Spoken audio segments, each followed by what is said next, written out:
جن کے اوپر بعض اوقات اختلاف بھی ہوتا ہے اور پھر بعد میں وہ ایک دوسرے کے ساتھ جو ہے آپ کو کمپرومائز بھی کرنا پڑتا ہے اور ساتھ لے کے چلنا ہوتا ہے ایک دوسرے کو. تو یہ مکس اینڈ میچ ہوتا ہے. تو یہ ضروری نہیں ہے کہ تحریک انصاف سے ہی وزیر لیا جانا چاہیے. اگر قابل اور اچھے لوگ جن کے پاس پولیٹیکل ایکسپیرینس ہو دوسری پارٹی سے بھی ہوں گے تو ان کو بھی شامل کیا جانا چاہیے کابینہ میں, اور اسی نظریے کے تحت اگر مونس الائی کو شامل کیا جاتا ہے تو یہ ایک اچھا قدم ہوگا میرے خیال میں. چلیں اب کامگو صاحب سسی صاحبہ کے پاس میں جاؤں اس سے پہلے ایک سوال آپ سے میں اور کر لوں. یہ اچھا قدم کس بنیاد پر ہو سکتا ہے؟ یہ جب کسی کو پورٹ فولیو دیا جاتا ہے اس کے ماضی کا تجربہ دیکھا جاتا ہے, اس کی موجودہ صلاحیت دیکھی جاتی ہے, یا پھر اس کا کوئی خاندانی بیک گراؤنڈ دیکھا جاتا ہے کہ کون کتنا پیچھے اسٹرانگ ہے؟ کیا چیز دیکھ کر یہ وزارتیں دی جاتی ہیں؟ بیسیکلی میرے خیال میں ایک تو آپ کا پولیٹیکل ایکسپیرینس ہوتا ہے جو میں سمجھتا ہوں کہ بڑا ضروری ہے. کسی بھی شخص کو جب کوئی وزارت دی جاتی ہے تو ڈیفینیٹلی اس کی پولیٹیکل سے اور اس کا پولیٹیکل ایکسپیرینس دیکھا جاتا ہے.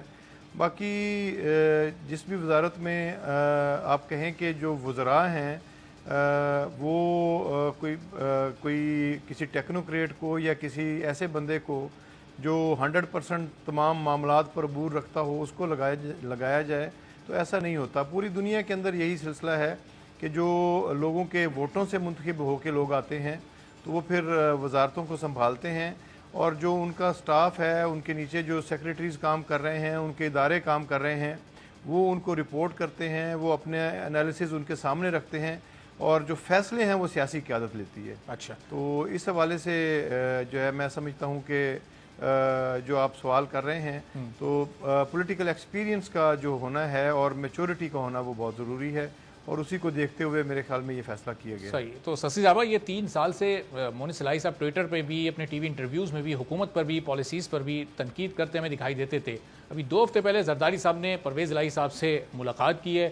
کچھ ایسی خبریں آئیں کہ دونوں کے تعلقات بڑے اچھے ہیں, آگے چل کر مزید بہتر ہو سکتے ہیں. ابھی 2 ہفتے بھی نہیں گزرے تھے کہ پرویز الائی صاحب کے بیٹے کو دیکھیں آپ وزارت مل گئی, اور اب حکومت اور ان کے اتحادیوں کے تعلقات ایسا لگ رہا ہے مزید مضبوط ہو گئے. تو پیپلز پارٹی کی وہ ملاقاتیں اور وہ سیاسی تیاری پھر ناکام ہو گئی. بہت شکریہ ارباب صاحب. ارباب صاحب, آصف علی زرداری صاحب یا چیئرمین بلاول بھٹو زرداری صاحب ظاہری بات ہے جب مختلف صوبوں میں, کیونکہ پاکستان کی بڑی پارٹی ہے پاکستان پیپلز پارٹی, تو وہ جاتے ہیں اور وہاں نہ صرف پارٹی کے لوگ ان سے ملاقات کرتے ہیں لیکن دوست احباب, رفقا, جاننے والے, ہمدرد, یہ سارے لوگ جو ہے وہ ایک دوسرے سے ایک تو انٹریکشن رہتا ہے, رہنا بھی چاہیے. ذاتی دشمنیوں کی بنیاد پر آپ کی سیاسی آپس کی یا اختلاف نہیں ہونے چاہیے, ایک بات تو یہ. اور پیپلز پارٹی ہمیشہ اس چیز کو رکھتی ہے. اس وجہ سے ہی اتنے ہمارے شہید ہوئے لوگ, خون خرابہ ہوا, قتل ہوئے. میرے خیال سب سے جس پارٹی کا نقصان ہوا نہ صرف مالی سیاسی لیکن جانی بھی پاکستان پیپلز پارٹی رنجش یا وہ نہیں رکھتی. ہم ریونج والی چیز, بدلے والی بات نہیں رکھتے. تو سب سے ملتے ہیں ہم.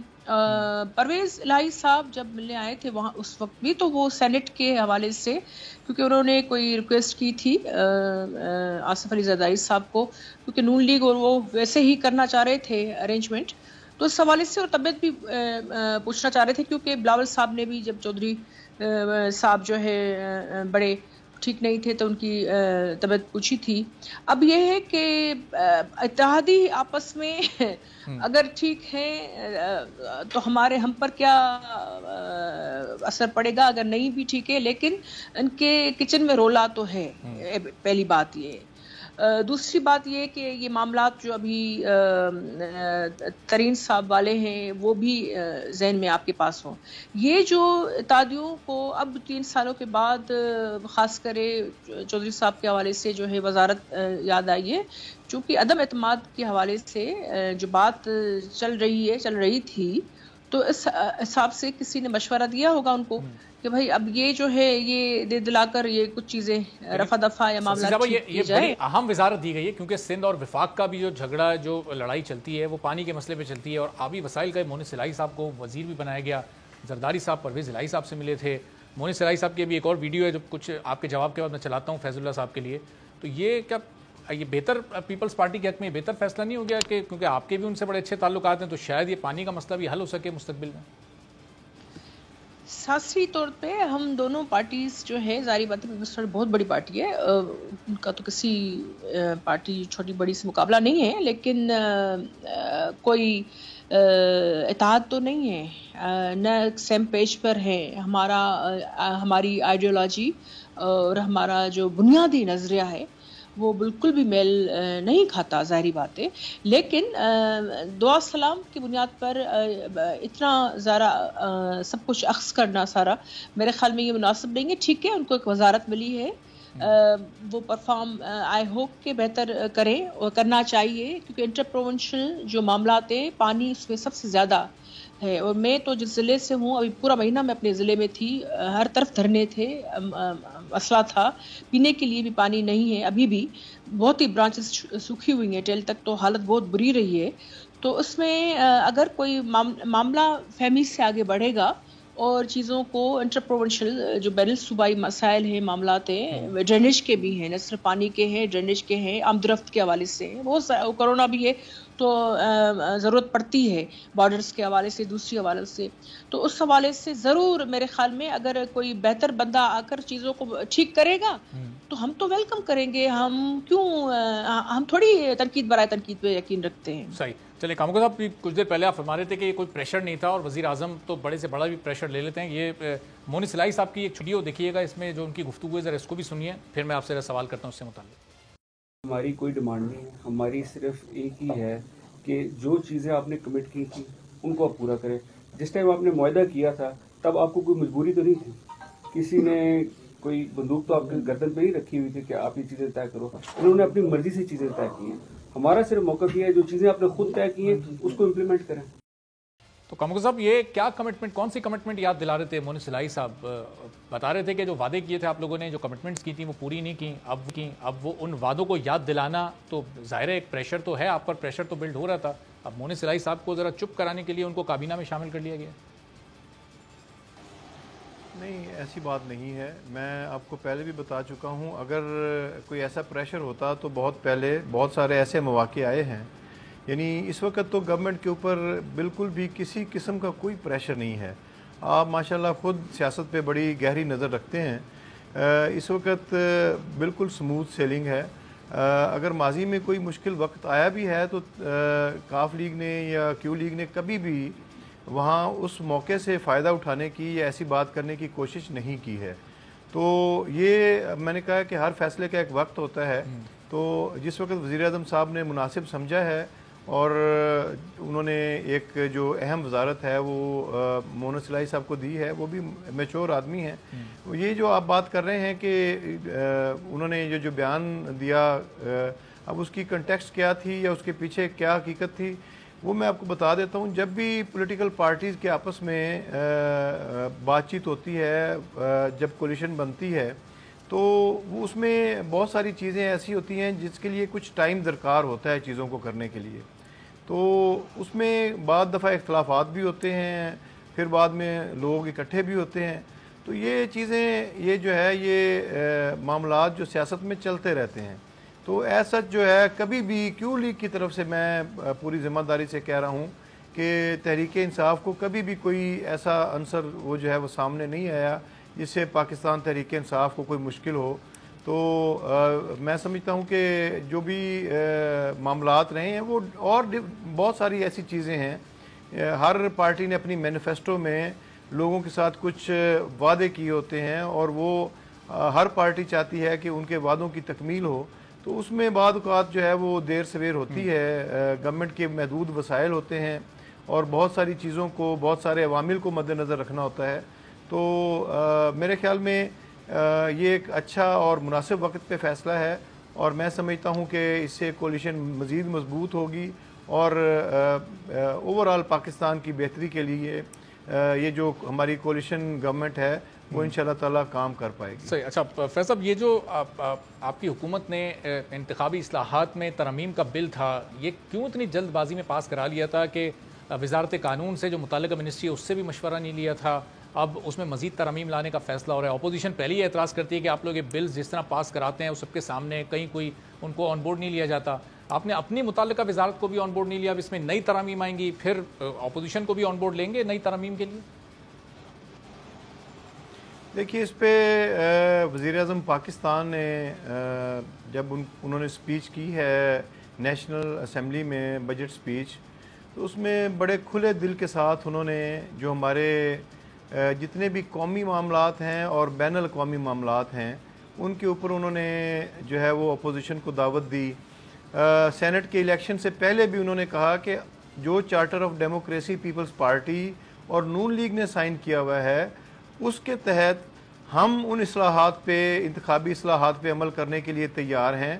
تو آپ آئیں ہمارے ساتھ بیٹھیں اور ہم شفاف انتخابات کے لیے، اور جو گند ہر دفعہ مچتا ہے ان الیکشنز کے دوران، سینٹ الیکشنز کے دوران جو خرید و فروخت ہوتی ہے، تو اس سے بچنے کے لیے ہم جو ہے وہ ایسے فیصلے کریں جس سے جو ہے وہ اوورآل جو ہمارا پولیٹیکل ماحول ہے وہ صحیح ہو جائے، بہتر ہو جائے اور لوگ، پاکستان کے لوگوں کو ایک اچھا میسج جائے. لیکن انفارچونیٹلی اپوزیشن نے اس وقت بات نہیں سنی، اور جو کچھ پھر سینٹ کے الیکشنز میں ہوا وہ تمام لوگوں کے سامنے ہے، اور مجھے اس بات میں کہنے میں کوئی عار نہیں ہے.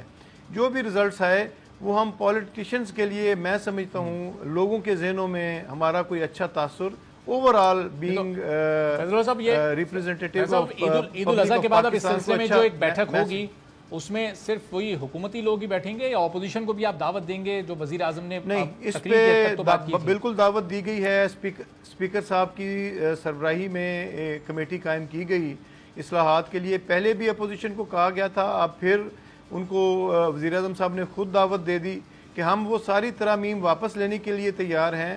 اگر آپ کو الیکٹرانک مشینز پہ جو ہے وہ اعتراض ہے تو آپ کوئی آلٹرنیٹ دیں، کوئی اور آپ کے پاس اگر کوئی منصوبہ ہے تو وہ آپ سامنے لے کے آئیں. ہمیں کوئی اعتراض نہیں ہے. یہ جتنے بھی الیکشنز ہیں ان کے بعد ہر دفعہ شور و غوغا مچتا ہے کہ جی دھاندلی ہو گئی، جو پارٹی جیت جاتی ہے وہ کہتی ہے شفاف انتخابات ہیں، جو پارٹی ہار جاتی ہے وہ کہتی ہے کہ دھاندلی ہو گئی ہے. تو ان چیزوں کو ونس فار آل سیٹل کرنے کے لیے تمام پارٹیز کو ٹیبل پہ بیٹھنا چاہیے اور ایسی اصلاحات کرنی چاہیے جس کے تحت پھر کوئی دوسرے کے اوپر انگلی نہ اٹھا سکے. تو جو تحریک انصاف نے بہتر سمجھا وہ ترامیم کی ہیں، لیکن ہماری جو ہے وہ ہمارے دروازے کھلے ہیں اور بالکل ہم ان کے ساتھ مل بیٹھنے کے لیے تیار ہیں اور ترامیم ان کا کیا جواب ہے؟ دیکھتے ہیں اپوزیشن آپ کے ساتھ سوچ رکھنی چاہیے. ہمیں اب یہ تیسرا ٹینیور ہے جو جنرل مشرف کے بعد جہاں پہ ایک تیسری پولیٹیکل پارٹی جو ہے وہ گورنمنٹ کر رہی ہے. تو میرے خیال میں اب ہمیں سب کو پولیٹیکل میچورٹی کا مظاہرہ کرتے ہوئے ان ایشوز کو اب سیٹل کرنا چاہیے. چلیں اب کاموں کو صاحب دعوت آپ نے دے دی، پرائم منسٹر بھی دے چکے ہیں. سسی صاحب اب یہ اپوزیشن اس کا خیر مقدم کرے گی؟ حکومت کھلے دل سے دعوت دے رہی ہے، بڑے دل کا مظاہرہ کر رہی ہے، انتخابی اصلاحات میں جو ترامیم تھیں اس میں مزید ترامیم لانے کا فیصلہ کیا. آپ لوگ کی تجاویز بھی سنی جائیں گی. اپوزیشن جائے گی، پیپلز پارٹی یا جو پی ڈی ایم کی دیگر جماعتیں ہیں، آپ تو ظاہر پی ڈی ایم سے الگ ہیں، ایک ہو کر جائیں گے یا الگ الگ اپنی تجاویز کو لے کر جائیں گے؟ کیا پلان ہے آگے کا؟ دیکھیے تجاویز اس طرح کہ یہ ایک پہلے تو انہوں نے بڑی غلطی کی، بلکہ قابل مذمت بات ہے کہ انتخابی اصلاحات جیسے اہم ایشو پر وہ آرڈیننس لے کر آئے. یہ کبھی بھی نہیں ہوتا اس طرح، یعنی یہ روز روز ترامیم اس طرح نہیں ہوتی.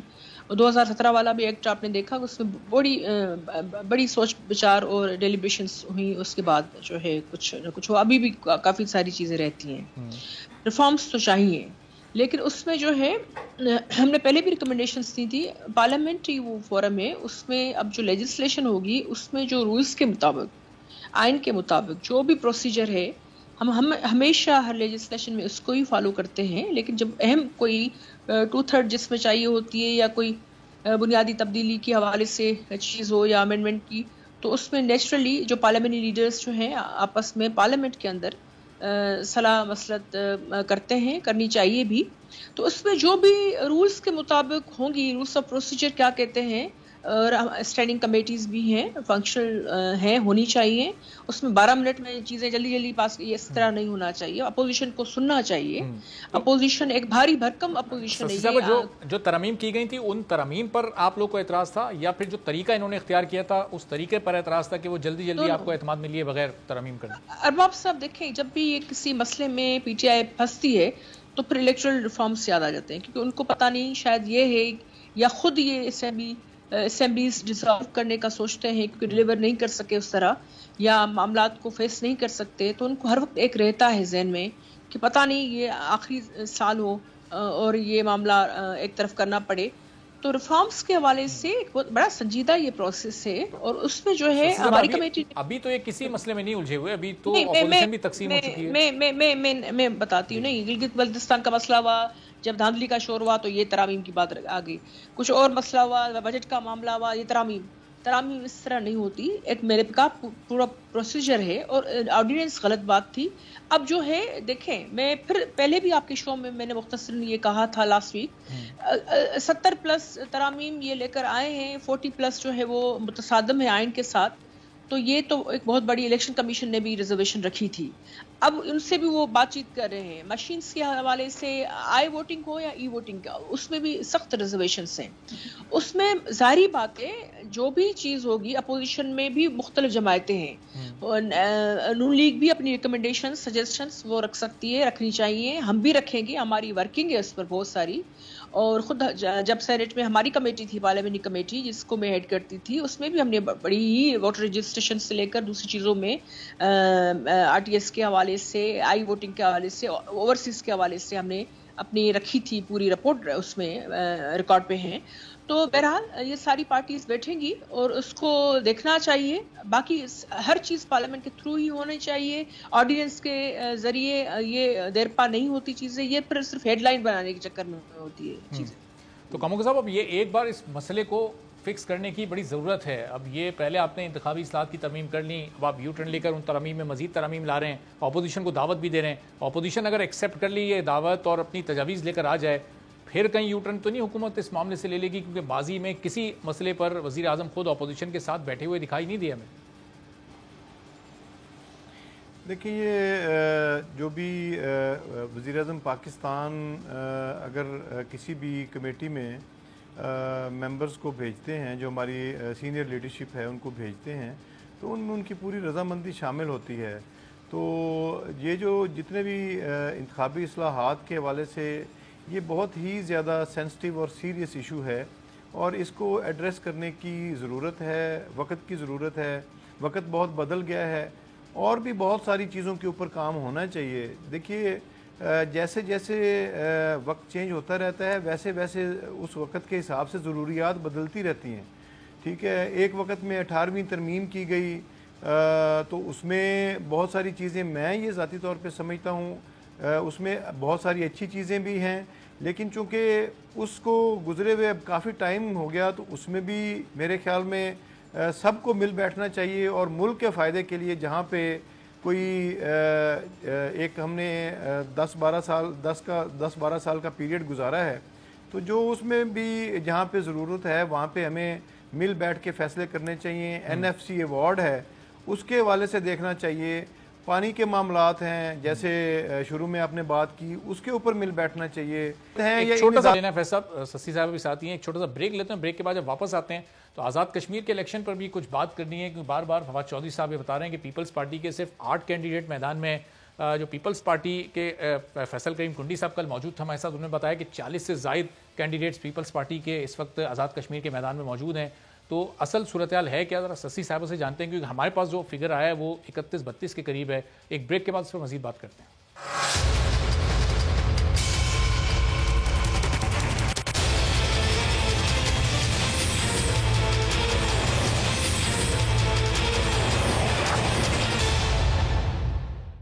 پروگرام میں ایک بار پھر آپ کو خوش آمدید کہتے ہیں. اور آزاد کشمیر کے الیکشن پر اس وقت تمام سیاسی جماعتوں کی نظریں ہیں. گلگت بلتستان کا الیکشن ہو کے پاکستان تحریک انصاف جیتنے میں کامیاب ہو گئی تھی، لیکن اب یہاں آزاد کشمیر میں مریم نواز خود کیمپین کرنے گئیں، بلاول بھٹو زرداری بھی گئے تھے. ایک تھوڑے وقفے کے بعد وہ دوبارہ جائیں گے، ابھی چونکہ وہ بیرون ملک ہیں. اب اس پوری صورتحال پر ظاہر ہے حکومت بھی اپوزیشن جماعتوں پر مستقل تنقید کر رہی ہے. فواد چودھری نے کل بھی ایک بیان دیا تھا، آج بھی انہوں نے کہا کہ یہ صرف گھومنے پھرنے یہ لوگ وہاں پر گئے تھے اور یہاں سے وہ اب بھاگ چکے ہیں. کیا کہا تھا پہلے یہ سن لیں ذرا، پھر گفتگو کرتے ہیں مہمانوں سے. کشمیر کا الیکشن الحمدللہ کافی حد تک پی ٹی آئی کے لیے بہت اچھا ہوگا. اس کی وجہ یہ ہے کہ ابھی تک دیکھیے بلاول بھٹو صاحب تو مایوس ہو کے امریکہ میں بیٹھے ہوئے ہیں، اور انہوں نے اپنی کیمپین بھی دیکھ لی ہے. 8-9 کینڈیڈیٹ سے زیادہ ان کے پاس کینڈیڈیٹس نہیں ہیں. اسی طرح سے مریم بی بی نے جس طرح سے کل کہا کہ وہ الیکشن کیمپین کرنے نہیں، وہ تو کشمیر کی سیر کرنے آئی تھی، تو وہ کشمیر کی سیر مکمل ہو گئی ہے. اب مریم بی بی بھی واپس انشاءاللہ اپنے گھر پہ بیٹھیں گی اور بلاول صاحب بھی گھر پہ بیٹھیں گے اور دونوں اپنے والدین کے کمائے ہوئے پیسوں پہ عیش کریں گے. اللہ خیر سب. تو سسی صاحب، فواد چودھری صاحب کہہ رہے ہیں کہ بلاول بھٹو مایوس ہو کر جا چکے ہیں ایک ایسے موقع پر جب آگے 2 ہفتے بعد یہ الیکشن ہونا ہے. اس وقت 1 ہفتے کے لیے بلاول صاحب بیرون ملک چلے گئے. کیمپین پر آپ کی نہیں فرق پڑا؟ بلاول صاحب اگر اس وقت یہاں ہوتے تو حکومت کو بھی شاید تنقید کا موقع نہ ملتا اور کیمپین بھی آپ کی زیادہ زوردار ہو سکتی تھی. بڑی فکر ہے پی ٹی آئی کے لوگوں کو ہماری کیمپین کی. ایک تو وہ دھاندلی کے سامان سارے وہ کرتے ہیں، اس کا بندوبست، پیسے بھی بانٹتے ہیں. الیکشن کمیشن نے خود تک وہ آزاد کشمیر کے وہ انہوں نے نوٹس لیا ہوا ہے. وزراء سارے وہاں ان کے جو ہے مختلف کارروائیوں میں مصروف ہے، جیسے گلگت بلتستان میں بھی کیا انہوں نے. چیئرمین بلاول صاحب ایک بھرپور قسم کی شروعات کر کے وہ بہت سارے جلسوں کو خطاب کر کے ان کے لوگوں کے ساتھ مل کر اپنے کینڈیڈیٹس کے ساتھ میٹنگز کر کے پھر وہ اپنے نجی دورے پہ گئے ہیں. وہ ظاہری بات ہے بحیثیت ایک انسان کے ہر کسی کا رائٹ ہے، حق ہے کہ وہ اگر وہ 1 ہفتے کے لیے گئے ہیں تو اس میں اتنی فرسٹریشن، پریشانی اور اتنا خوف کیوں ہے پاکستان پیپلز پارٹی کی لیڈرشپ سے؟ ہم تو کوئی بھاگ کر تو باہر نہیں بیٹھ گئے ہیں یا کیسز سے تو نہیں چھپ رہے ہیں. چیئرمین صاحب ایک نوجوان جو ہے قیادت ہے، وہ ضرور اپنے دوست احباب سے بھی ملیں گے، باہر بھی جا سکتے ہیں، جانا بھی چاہیے. اور ابھی بجٹ کا پورا سیشن یہاں وہ یہاں تھے اور مختلف جو میٹنگز کی سربراہی کر رہے تھے. اب وہ آ جائیں گے نیکسٹ ویک، آپ کو پتا ہے ہی از کمنگ بیک. اور اس کے بیچ میں آصفہ بی بی صاحبہ بھی ہیں اور فریال صاحبہ بھی جو ہے وہ وہاں مختلف میٹنگز کر رہی ہیں. ہماری پوری لیڈرشپ جو ہے بالکل اہمیت دیتی ہے آزاد کشمیر کے حوالے سے. اور فواد چودھری صاحب یہ غلط فگر جو کاؤنٹ کرواتے ہیں، یہ 40 تقریباً as far as I remember اور آئی نو کہ وہ جو ہے میرے خیال میں 40 کے قریب ہمارے کینڈیڈیٹس جو ہیں ہم نے وہاں فائل کیے ہوئے ہیں، لائے ہیں ہم میدان میں. اور یہ جو 8 کینڈیڈیٹس کا بھی 5 کینڈیڈیٹس کا بتاتے ہیں کیونکہ یہ خوفزدہ ہیں. یہ پہلے ہی اخلاقی طرح یہ کوشش کر رہے ہیں کہ پروپیگنڈا کی مشین کے ذریعے، اور فواد چودھری صاحب آگے ہیں. دیکھیں اتنے جھوٹ نہیں بولنے چاہیے اور ان کو فکر اتنی ہے دھاندلیوں، جب دھاندلیاں بھی پری پول اس میں ریگنگ ہو رہی ہے اور ہر چیز، تو ہمارے ایک تو جلسوں سے وہ پریشان ہو گئے بہت سارے لوگ. حالانکہ کارنر میٹنگز جو ہیں وہ اتنے چند سو لوگ ہوتے ہیں، زیادہ سے زیادہ 1000، لیکن بلاول صاحب جہاں گئے ہیں یہ جو دھاندلی کے الزامات نون لیگ بھی ان پر لگا رہی ہے اور آپ لوگ بھی ان پر لگا رہے ہیں، لیکن ابھی آج کی تاریخ تک تو راجہ فاروق حیدر صاحب وہاں پر پرائم منسٹر ہیں. اگر کسی بھی طرح کی کوئی دھاندلی کا الزام لگتا ہے تو ذمہ داری پھر پاکستان تحریک انصاف پر ہونی چاہیے یا راجہ فاروق حیدر پر ہونی چاہیے جو اس وقت وہاں وزیر اعظم ہے؟ نہیں، جو وفاقی وزراء ہیں اور سب دیکھ رہے ہیں، وہ پورے لوگ وٹنس ہیں اور جو پیسے دے رہے ہیں یا دلوا رہے ہیں یا اس میں جو بھی وہ انٹروڈ کر رہے ہیں، وہ انٹرفیئر کر رہے ہیں، انڈیو انفلوئنس ڈال رہے ہیں، اختیارات کا ناجائز استعمال کر رہے ہیں. الیکشن کمیشن بھی وہ دیکھ رہا ہے. تو وہ ذمہ داری تو ظاہری بات ہے وفاقی حکومت پر آتی ہے. اور یہ دیکھیں تاثر نہیں دینا چاہیے. آزاد کشمیر ہمارے لیے بہت ہی ہمارا اہم خطہ ہے اور اس حوالے سے چیزیں صاف شفاف ہونی چاہیے، ٹرانسپیرنٹ ہونی، تاکہ دنیا بھی دیکھے کہ ہم میں اور ہندوستان کی ایک بوکھلاہٹ زدہ اور مودی کی فاشزم والی حکومت میں کیا فرق ہے. تو اس میں ظاہری بات ہے ہم جو ہیں چاہتے ہیں کہ چیزیں دل سے وہ کشمیری ہمارے بہن بھائی وہ ووٹ کریں. اور آج تو یوم شہداء کشمیر بھی ہے، برسی ہے ان کی، جو ڈاکٹر راج کے میں جو شہید کیے گئے، وہ اس کی بھی ہم آج کے دن پہ بھی ہم یکجہتی کا اظہار کرتے ہیں اور ہم ان کے ساتھ ہیں. اور جو بربریت جو کشمیر میں بھی مقبوضہ کشمیر میں بھی انڈیا نے مچائی ہوئی ہے، وہ قابل مذمت ہے. اور انشاءاللہ کشمیر ضرور آزاد ہوگا، ضرور انشاءاللہ. اور یہاں آزاد کشمیر میں بھی اچھی الیکشنز ہم چاہتے ہیں کہ توقع رکھتے ہیں کہ فیئر الیکشنز ہوں. صحیح. تو کاموکا صاحب، یہ وفاقی وزراء الیکشن کوڈ آف کنڈکٹ کی کیوں اتنی خلاف ورزی کر رہے ہیں کہ چیف الیکشن کمشنر کو وزیر اعظم کو خط لکھنا پڑا، مقدمہ درج کرنے کا حکم دینا پڑا؟ یہ اس طرح سے کھلے عام پیسے بانٹنا، چاہے وہ ایک لمحے کو ہم مان لیں کہ ذاتی جیب سے وہ دیے گئے، تو یہ الیکشن کے دنوں میں یہ ذاتی جیب سے اتنی بڑی بڑی رقوم آپ دے سکتے ہیں لوگوں کو؟ یہ تو پھر ووٹ خریدنے کے زمرے میں ہی نہیں آ جائے گا؟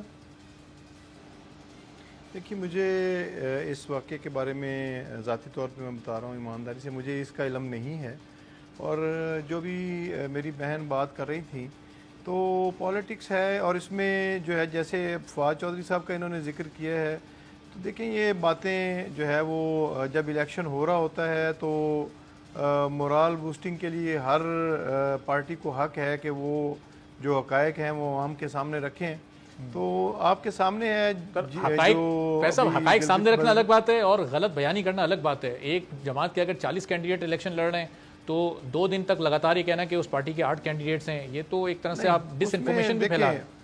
وہ میں آپ کو بتاتا ہوں، اصل میں وہ گفتگو کو ذرا غلط کنٹیکسٹ میں لے لیا جاتا ہے. ان کا کہنے کا مقصد یہ تھا کہ شاید 7 یا 8 سیٹوں پہ یہ مقابلے میں ہیں. ٹھیک ہے، کینڈیڈیٹس تو زیادہ ہوں گے ان کے، وہ اس میں کوئی حرج نہیں ہے، لیکن بعض جگہوں کے اوپر پولیٹیکل پارٹیز کو جو وہاں پہ کام کرنے والے لوگ ہوتے ہیں ان کو پتہ ہوتا ہے کہ کتنی سیٹوں پہ مقابلہ ہو رہا ہے اور کتنی سیٹوں پہ مقابلہ نہیں ہو رہا. تو اس حوالے سے انہوں نے کوئی اپنا اندازہ بتایا ہوگا کہ یہ 7-8 سیٹوں کے اوپر یہ مقابلہ کرنے کی پوزیشن میں ہیں. اور جو آپ نے بات کی بلاول بھٹو کے باہر جانے کے حوالے سے، تو ایک یعنی پارٹی کا لیڈر جب ایک بہت ہی اہم جگہ کے اوپر، جیسے سسی پلیجو صاحبہ نے کہا الیکشن ہونے جا رہے ہیں، اور وہ مطلب اپنے ذاتی نجی دورے پہ چلا جاتا ہے اور ایک غیر سنجیدگی کا مظاہرہ کرتا ہے، تو ڈیفینیٹلی کہ ہماری دوسری لیڈرشپ بھی وہاں سرزمین پہ ہے. دیکھیں نا، اور فواد چودھری صاحب نے، آپ نے خود کہا، وہ اتنے جھوٹ کیوں بول رہے ہیں؟ یعنی فرسٹریشن کا ماحول تو ہے نا کہ اتنا ہمیں. میں نے تو آپ کی بات تسلی سے سنی ہے، میں نہیں کرنا چاہ رہی تھی، آپ بھی میری سن لیں. دیکھیں یہ 4 دن کا دورہ، آپ کو بڑی فکر پڑ گئی ہے کہ پیپلز پارٹی کی کیمپین کہیں اوپر نیچے نہ ہو جائے. ہمیں کوئی فکر نہیں ہے، ہم کہتے ہیں 4 دن کی بجائے 1 مہینے کا کر لیں. آپ کے لوگ جو ہیں، آپ تو نہیں ڈائریکٹلی، لیکن آپ کے لوگ اور وزراء وہ تو ڈائریکٹ انٹرفیئر کر رہے ہیں، وہ سب کچھ کر رہے ہیں. اور چیئرمین بلاول صاحب کا پہلے سے طے شدہ تھا، ان کے پاس ٹائم ہی نہیں ہوتا. ظاہری باتیں وہ گئے ہیں تو 4 دنوں کے لیے گئے ہیں، وہ آئیں گے. اور یہاں آصفہ بی بی اور ہماری دوسری جو لیڈرشپ، چونکہ آصف صاحب کی طبیعت اتنی ٹھیک نہیں ہے کہ اتنا موو کر سکے، تو ظاہری باتیں باقی جو قمر زمان قاہرہ سب سارے ایکٹیو ہیں. یوسف رضا گیلانی کل جا رہے ہیں، تو سب وہاں ہیں. نیچرلی ہمارے لیے بڑی اہم ایک یہ کیمپین ہے، اس میں کوئی شک نہیں ہے. جی کاموں کا صاحب. دیکھیے میں نے پھر اپنی بہن کو موقع دیا ہے بات کرنے کا، تو کوئی اس میں کوئی بات نہیں ہے. جیسے یہ اس کو شاید اپنے اوپر لے رہی ہیں، میں تو جسٹ بات کر رہا ہوں کہ ایک پولیٹیکل لیڈر کو جب اتنے اہم الیکشنز ہو رہے ہوں، یہ کشمیر کے الیکشنز ہو جاتے ہیں. آپ ذرا گنڈاپور صاحب والے واقعے پر آ جائیں نا. وہ بلاول صاحب والا سوال تو سسی صاحبہ سے ہو گیا، وہ انہوں نے وضاحت کر دی. گنڈاپور صاحب نے جو اس طرح پیسے بانٹے، وہ یہ الیکشن کے دنوں میں بتایا ہے کہ میرے نالج میں فرینکلی ویڈیو تو آپ نے دیکھی ہوگی، ہر چینل پر یہ ویڈیو چلی ہے، ہر نیوز بلیٹن میں ویڈیو چلی ہے، ہر پروگرام میں ویڈیو چلائی ہے. میں اپنے کمیٹیز کے معاملات میں اور ہاؤس کے معاملات میں بزی رہا ہوں، میں نے ایسی کوئی ویڈیو دیکھی نہیں ہے، اور دیکھ کے پھر ہی میں کمنٹ کر سکتا ہوں. نہ ہی چونکہ علی امین گنڈاپور صاحب خود موجود ہیں تو وہ بہتر وضاحت کر سکتے ہیں، کیونکہ مجھے اس بات کے بیک گراؤنڈ کا یا اس ساری کہانی کا علم نہیں ہے. کاموں صاحب انہوں نے وضاحت کی، انہوں نے یہ کہا کہ میں نے یہ اپنی جیب سے وہاں سڑک بنانے کے لیے یہ پیسے دیے ہیں. الیکشن کے دنوں میں کہ اپنی ذاتی جیب سے بھی یہ 5 لاکھ روپے اتنے لوگوں کے سامنے دینا ان لوگوں کے مسئلے حل کرنے کے لیے صحیح ہے، جبکہ 15 دن بعد الیکشن ہونے ہوں؟ میں آپ کی بات کو سنتے ہوئے اور آپ کی بات کے مطابق تو میں یہ کہوں گا کہ نہیں ہونا چاہیے، کسی بھی پارٹی کو ایسا نہیں کرنا چاہیے. ٹھیک ہے، اور میں نہیں سمجھتا، اب مجھے اس کے بیک گراؤنڈ کا چونکہ نہیں پتا، اس لیے میں کوئی اس کے اوپر تفصیلی بات نہیں کر سکتا. نہ میری علی امین گنڈاپور سے کوئی بات ہوئی ہے. جو آپ نے بات کی ہے میں اسی کی کنٹیکسٹ میں کہہ رہا ہوں کہ یہ چیزیں نہیں ہونی. ٹھیک ہے، چلیں، بہت بہت شکریہ. فیض اللہ کاموکا صاحب، سسی پلیجو صاحبہ موجود تھے ہمارے ساتھ. دونوں مہمانوں گفتگو سنی، اور آج کی تاریخ بڑی اہم تاریخ ہے، کیونکہ 13 جولائی 1931 کو 90 سال گزر چکے ہیں، مگر چٹان جیسا حوصلہ رکھنے والے، نڈر اور جرت مند وہ کشمیری آج بھی سب کو یاد ہیں. اور یہ دن ان 22 کشمیری مؤذنوں کی یاد میں، ان کی شہادت کی یاد میں منایا جاتا ہے، جنہیں 13 جولائی 1931 کو مہاراجہ کشمیر کے سپاہیوں نے اذان کی ادائیگی کے دوران سری نگر جیل کے باہر شہید کر دیا تھا، جبکہ اس واقعے میں بے شمار مسلمانوں کو بھی گرفتار کیا گیا تھا. یہ ایسی اذان تھی جسے 22 مؤذنوں نے جان دے کر مکمل کیا، جس کی گونج آج بھی کشمیریوں کے دلوں میں معجزن ہے۔ 13 جولائی کی قربانیوں کی داستان آج تک کشمیریوں کے جذبہ آزادی کو تازہ رکھے ہوئے ہے، اور یہی واقعہ دراصل تحریک آزادی کی بنیاد بنا۔ 13 جولائی ہی وہ ناقابل فراموش دن ہے جب کشمیریوں نے یہ عہد کیا کہ وہ ہر قیمت پر آزادی حاصل کر کے رہیں گے۔ اس سفاکانہ واقعے کے بعد بھی 9 دہائیوں سے کشمیری عوام ہندو راشٹر کے ریاستی جبر و ستم کا شکار ہو رہے ہیں، مگر ان کی ہمت کم نہیں ہو رہی۔ ہر سال 13 جولائی کو دنیا بھر میں شہدائے کشمیر کو زبردست طریقے سے خراج عقیدت پیش کیا جاتا ہے۔ کشمیری اس عزم کو دہراتے ہیں کہ وہ ہندوستانی ظلم و جبر سے آزادی حاصل کر کے رہیں گے۔ 13 جولائی کا دن بلا شبہ کشمیریوں کے عزم و حوصلے اور جد و جہد کا نشان ہے۔ ریاستی دہشت گردی کے باوجود بھارت کشمیریوں کو دبانے میں مسلسل ناکام رہا ہے۔ 1 لاکھ کشمیری شہدا کا خون تحریک آزادی کشمیر کے زندہ ہونے کی دلیل ہے۔ 2019 میں مودی سرکار نے مقبوضہ کشمیر میں یوم شہدا کی تعطیل ختم کرنے کا اعلان کر کے کشمیریوں کی تاریخ کی توہین کی۔ اس قسم کے تمام تر اوچھے ہتھ کنڈوں کے باوجود بھی بھارت کشمیریوں کی شناخت اور تاریخ مسخ کرنے میں ناکام رہا ہے۔ ہر گزرتے دن کے ساتھ مقبوضہ وادی میں بھارتی ریاست سے نفرت بڑھتی جا رہی ہے۔ جنگ آزادی میں نوجوان خون کی شمولیت سے بھارت اس وقت بوکھلا گیا ہے۔ 8 جولائی 2016 کو برہان وانی کی شہادت نے تحریک آزادی میں نئی روح پھونکی۔ برہان وانی اور مقبول بٹ جیسے ہزاروں ہیروز کی جرت ثابت قدمی کشمیری حریت پسندوں کے لیے مشعل راہ ہے۔ مقبوضہ کشمیر پر 9 لاکھ بھارتی فوجی مسلط ہیں، ان میں سے 3 لاکھ فوجی صرف سری نگر پر قابض ہیں۔ حالیہ سالوں میں پاکستان کی مؤثر سفارتکاری کے باعث مسئلہ کشمیر دنیا بھر کے ایوانوں میں اٹھایا گیا ہے، اور آج دنیا بھر کی انسانی حقوق کی تنظیمیں مقبوضہ کشمیر میں بھارتی ظلم و ستم پر سراپا احتجاج ہیں۔ بھارتی درندوں کے ہاتھوں بے شمار ماورائے عدالت ہلاکتوں اور 10,000 سے زائد خواتین کی عصمت دری کے واقعات نے عالمی ضمیر کو جھنجھوڑ کر رکھ دیا ہے۔ 5 اگست 2019 کے بھارتی غیر قانونی اقدام کو نہ کشمیریوں نے تسلیم کیا اور نہ ہی دنیا نے۔ بھارت کی کشمیریوں کے ساتھ دھوکہ دہی کی لمبی اور شرمناک تاریخ ہے جو کشمیر کے عوام بھول نہیں سکتے۔ مقبوضہ کشمیر میں آج بھی قتل و غارت گری جاری ہے۔ جعلی پولیس مقابلوں اور حبس بیجا میں ماورائے عدالت کئی کشمیری نوجوانوں کو شہید کر دیا جاتا ہے۔ شہدا کا یہ خون رائے گا نہیں جائے گا، اور کشمیریوں کی آزادی کا خواب ایک دن ضرور پورا ہوگا، اور انشاءاللہ جلد آئے گا۔ ایک بریک کے بعد حاضر ہوں گے، مزید کچھ اہم موضوعات پر بات کریں گے۔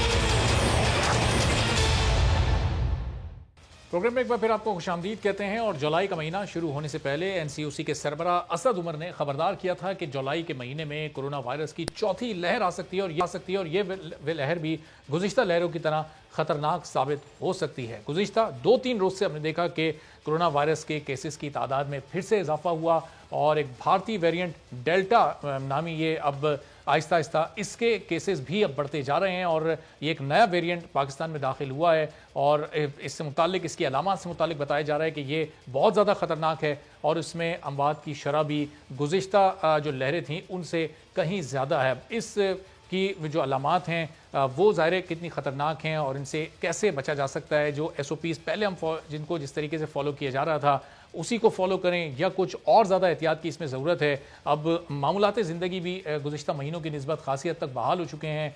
جولائی میں جو کاروبار بند تھے، اسکولز کو بھی کھولا گیا، شادی ہالز کو بھی کھولا گیا، ریسٹورنٹس اور شاپنگ مالز کو، مارکیٹس کو بھی کھول دیا گیا ہے۔ تو ایک ایسے موقع پر اگر یہ بھارتی ویریئنٹ یہاں پر پھیلتا جا رہا ہے اور یہ تمام کاروبار بھی اسی طرح چلتا رہا، تو صورتحال آنے والے دنوں میں کتنی خطرناک ہو سکتی ہے، اور اس سے پازیٹیو کیسز کی تعداد میں کتنا اضافہ ہو سکتا ہے، اسی پر گفتگو کرتے ہیں۔ ڈاکٹر جاوید اکرم صاحب UHS کا ہمارے ساتھ موجود ہیں۔ ڈاکٹر صاحب بہت شکریہ، آپ نے پروگرام کے لیے وقت نکالا۔ ڈاکٹر صاحب یہ چوتھی لہر بھارتی ویریئنٹ ڈیلٹا کی صورت میں پاکستان میں داخل ہو چکی ہے؟ اگلے 10 روز یا 15 روز کتنے اہم ہو سکتے ہیں آپ کے خیال میں؟ بہت شکریہ جی۔ دیکھیں 113 ممالک میں یہ ڈیلٹا ویریئنٹ جو ہے، جس کو ہم انڈین بھی کہتے ہیں، جس کو ڈبل میوٹنٹ بھی کہتے ہیں، جس میں کوئی 12 کے قریب ویریشن ہے RNA میں اور میوٹیشنز ہیں، اور جس کی وجہ سے یہ وائرس کا ایک سے دوسرے انسان کو لگنا کے چانسز کئی گنا بڑھ چکے ہیں۔ اور ڈیفینیٹلی یہ پاکستان میں بھی ہے اور پاکستان کے تقریباً تمام شہروں میں ابھی اتنا زیادہ تو نہیں ہے لیکن ہے صحیح 5 سے 10% پین ہے وہ یہی دیکھا جا رہا ہے.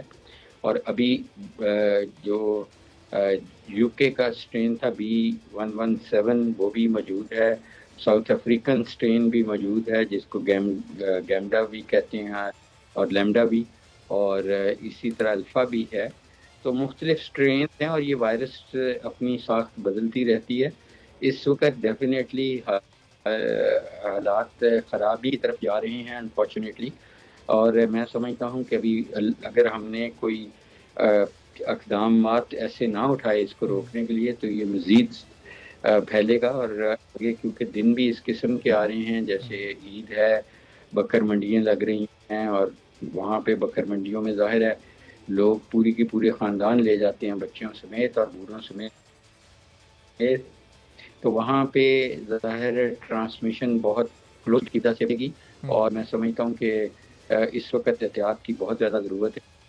یہ بھی میرا خیال ہے کہ گورنمنٹ اور NCOC ڈیفینیٹلی کنسیڈر کر رہی ہوگی کہ لاک ڈاؤن لگائے جائیں عید سے پہلے بھی, عید کے دوران بھی اور عید کے بعد بھی. تو ڈاکٹر صاحب عید سے پہلے تو بالکل خاص ٹائم بچا نہیں ہے, ظاہر صرف ایک ہفتہ عید الاضحیٰ میں رہ گیا, اور ابھی آج سے اگر ہم 2 ہفتے پہلے دیکھیں یعنی جون کا مہینہ جب اینڈ ہو رہا تھا تو کئی پابندیاں لگی ہوئی تھیں, کئی سیکٹرز بند تھے, کچھ بہت زیادہ پابندیوں کے تحت کام کر رہے تھے, ریسٹورنٹس کا ٹائم بہت زیادہ شارٹ کیا ہوا تھا, شادی ہالز میں پابندی تھی. اب تو وہ تمام پابندیاں بھی ختم کر دی ہیں. NCOC خبردار بھی کر رہی ہے کہ جولائی خطرناک ہو سکتا ہے اور پابندیوں کو بھی اٹھا رہی ہے, تو پھر آپس میں کانٹرڈکشن ہے. دیکھیں ظاہر ہے گورنمنٹ نے اور NCOC کی کوشش یہی تھی کہ اونرشپ جو ہے اس کی بیماری کی کسی حد تک پبلک کو دی جائے اور پبلک کو اپنی خواہشات کے مطابق اپنی زندگی گزارنے دی جائے پابندیوں کے ساتھ. لیکن لوگوں نے اپنی خواہشات تو پوری کی, چاہے وہ گلگت کردو کا رخ کیا یا حمزہ کا کیا یا مری کا کیا, جہاں بھی تفریحی مقامات پہ گئے, لیکن آپ نے دیکھا کہ انہوں نے بالکل پابند پہ کوئی چیز نہیں تھی. انہوں نے بالکل یہ سمجھا کہ یہ بیماری کم نہیں ہوئی, ختم ہو گئی ہے. تو جب اس قسم کا رویہ ہوگا تو پھر ظاہر ہے ایک سے دوسرے انسان کو لگے گی, خاص کر ایسی جگہوں پہ جہاں پہ ٹرانسپورٹ بھی اوور لوڈڈ ہوگی, ہوٹلز بھی اوور لوڈڈ ہوں گے, ریسٹورنٹس پہ بھی بے انتہا جمع غفیر ہوگا, اور لوگ اس طرح ہوگا جیسے جیل سے چھوٹے ہیں. تو وہ لوگوں نے جو NCOC کے یا خیالات تھے اس کو بالکل وائلیٹ کیا, ان کے ٹرسٹ کو. تو ظاہر ہے اگر وہ اس طرح, تو دیکھیں حکومت ایک can't be a silent listener یا NCOC بھی سائلنٹ لسنر تو نہیں ہوگی. تو چاہے آئی ایگری کہ وقت کم رہ گیا ہے, لیکن ابھی بھی تقریباً 5-6 دن ہیں, اور انہی دنوں میں زیادہ خطرہ ہے کیونکہ اب ہسٹری کی اگر دیکھ لیں پچھلی اور اس سے بھی پچھلی عید کی, تو ہر عید پہ یہ اسپائک پہ چلی جاتی ہے. تو اسپائک پہ چلے جانے کا مطلب یہ ہے کہ بہت سارے لوگ بیمار ہوں گے اور کچھ لوگ اپنی جان سے ہاتھ دھو بیٹھیں گے.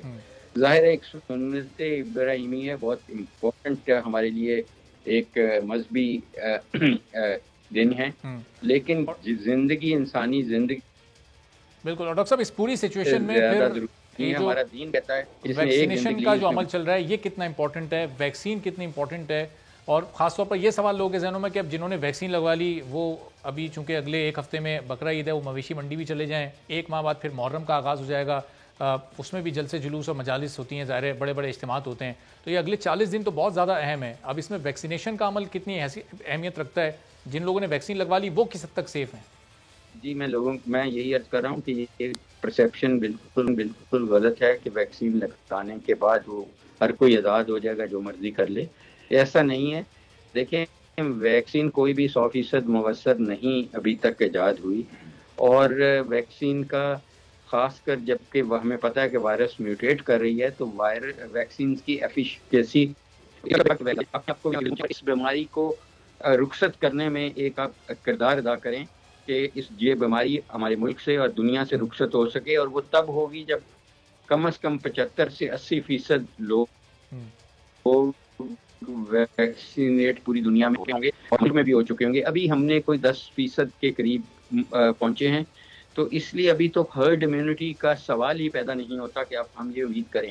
اس وقت ویکسین کو ایکسلریٹ کرنا چاہیے, کیونکہ واحد حل یہی ہے اس کو رخصت کرنے کا کہ ہم اپنا حصہ ڈالیں, اور دنیا میں یہ نہیں ہوگا کہ ایک بندے نے لگا لی تو وہ یہ ایکسپیکٹ کرے کہ وہ سیو ہو گیا. بالکل نہیں. نو بڈی سیف انلیس ایوری بڈی سیف. تمام لوگوں کو سیف ہونا پڑے گا اس سے پہلے کہ ہم کہہ سکیں کہ ہم اس وبا سے نجات حاصل کر چکے ہیں, جس میں کم از کم 4-5 سال لگیں گے.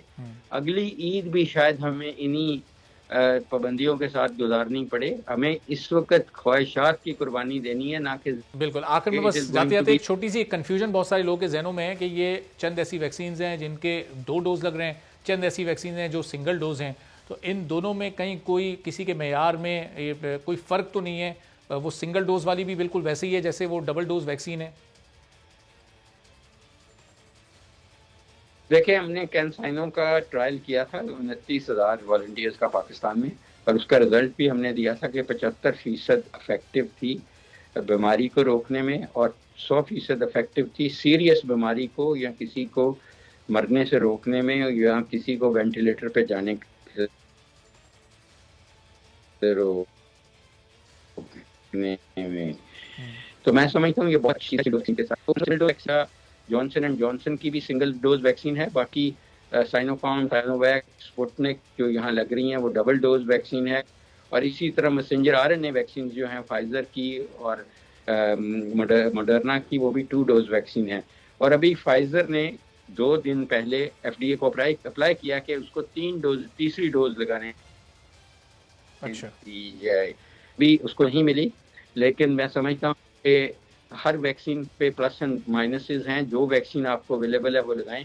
ہم نے البتہ جو کینسائنو لگائی تھی ایسے 8 مہینے پہلے لوگوں کو, ان کو ہم بلا کے اور ڈوز لگا رہے ہیں. اور میرا پرسیپشن یہ ہے, ابھی میرے پاس کوئی ایسا سائنٹیفک ڈیٹا نہیں ہے, بہت جلد ہوگا تو میں شیئر کروں گا, کہ ہمیں ہر 6 مہینے بعد کوئی نہ جی بوسٹر ڈوز لگانی پڑے گی. ٹھیک ہے. اور اس وقت ہم ٹرائل کر رہے ہیں, ہم دے رہے ہیں وہ آلریڈی 3 ڈوز ویکسین ہے, وہ ہے ہی 3 ڈوز. تو جتنی زیادہ ڈوزز آپ لگائیں گے اتنی ہی امیونٹی بہتر ہوتی ہے. ٹھیک ہے, بہت بہت شکریہ ڈاکٹر جاوید اکرم صاحب, وائس چانسلر UHS ہمارے ساتھ بتا رہے تھے کہ ویکسین سنگل ڈوز ہو یا 2 ڈوز والی ہو, وہ دونوں اتنی مؤثر ہیں, بالکل ایک جیسا دونوں کا رزلٹ ہے. اور یہ تمام ویکسینز ورلڈ ہیلتھ آرگنائزیشن سے بھی تصدیق شدہ ہیں, اور پاکستان میں بھی بڑے بڑے سینئر ڈاکٹرز ان کو ٹیسٹ کر چکے ہیں. تو جتنی زیادہ لوگ جلد از جلد ویکسین لگوائیں گے اتنا ہی زیادہ وہ اس بیماری سے, اس وائرس سے بچ سکیں گے. آج کے پروگرام سے اجازت دیجیے. اللہ حافظ.